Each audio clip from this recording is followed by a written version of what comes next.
السلام علیکم معزز ناظرین۔ ایک نیک شخص کسی بادشاہ کے پاس بیٹھ کر یہ نصیحت کیا کرتا، اچھے لوگوں کے ساتھ ان کی اچھائی کی وجہ سے اچھا سلوک کرو، کیونکہ برے لوگوں کے لیے ان کی برائی ہی کافی ہے۔ ایک جاہل کو اس نیک شخص کی بادشاہ سے اس قربت پر حسد ہوا۔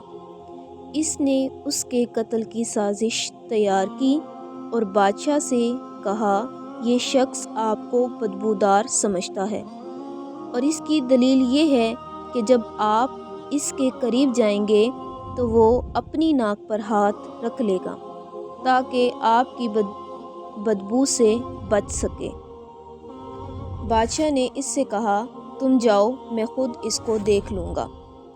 یہ سازشی وہاں سے نکلا اور اس نیک شخص کو اپنے گھر دعوت پر بلا کر لہسن کھلا دیا۔ وہ نیک آدمی وہاں سے نکل کر بادشاہ کے پاس آیا اور حسب عادت بادشاہ سے کہا، اچھوں کے ساتھ اچھا سلوک کرو، کیونکہ برے کو عنقریب اس کی برائی ہی کافی ہوگی۔ تو بادشاہ نے اس سے کہا، میرے قریب آؤ۔ وہ قریب آیا تو اس نے اس خوف سے اپنی ناک پر ہاتھ رکھ لیا کہ کہیں بادشاہ لہسن کی بو نہ سونگھ لے۔ تو بادشاہ نے اپنے دل میں سوچا کہ فلاں آدمی سچ کہتا تھا۔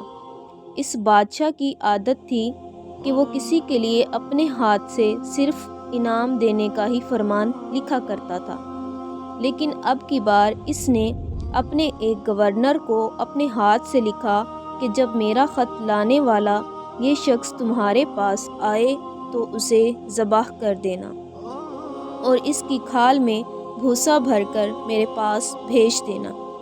اس نیک شخص نے وہ خط لیا اور دربار سے نکلا تو وہی سازشی شخص اس سے ملا۔ اس نے پوچھا، یہ خط کیسا ہے؟ نیک شخص نے جواب دیا، بادشاہ نے مجھے انعام لکھ کر دیا ہے۔ سازشی شخص نے کہا، یہ مجھے تحفتاً دے دو۔ تو اس نیک شخص نے کہا، تم لے لو۔ پھر جب وہ شخص خط لے کر عامل کے پاس پہنچا تو اس عامل نے اس سے کہا، تمہارے خط میں لکھا ہے کہ میں تمہیں ذبح کر دوں اور تمہاری کھال میں بھوسا بھر کر بادشاہ کو بھیج دوں۔ اس نے کہا، یہ خط میرے لیے نہیں ہے، میرے معاملے میں اللہ سے ڈرو تاکہ میں بادشاہ سے رابطہ کر سکوں۔ تو عامل نے کہا، بادشاہ کا خط آنے کے بعد اس سے رجوع نہیں کیا جا سکتا، لہٰذا عامل نے اسے ذبح کر دیا اور اس کی کھال بھوسے سے بھر کر بادشاہ کو بھیج دی۔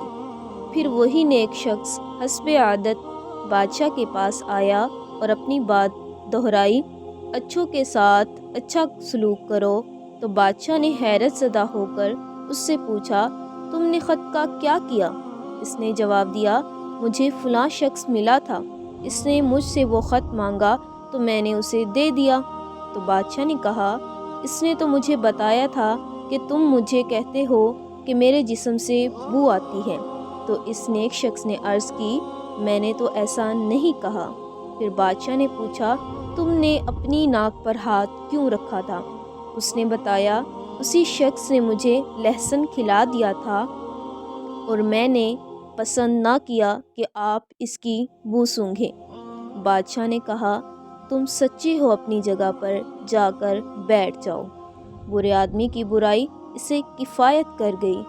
معلوم ہوا جو کسی پر احسان کرتا ہے اس پر بھی احسان کیا جاتا ہے، اور جو کسی کے لیے برا چاہتا ہے اس کے ساتھ بھی برا ہی معاملہ ہوتا ہے۔ اچھے کام کا نتیجہ اچھا اور برے کام کا نتیجہ برا ہوتا ہے، جیسی کرنی ویسی بھرنی۔ اللہ عز و جل ہمیں حسد سے محفوظ فرمائے۔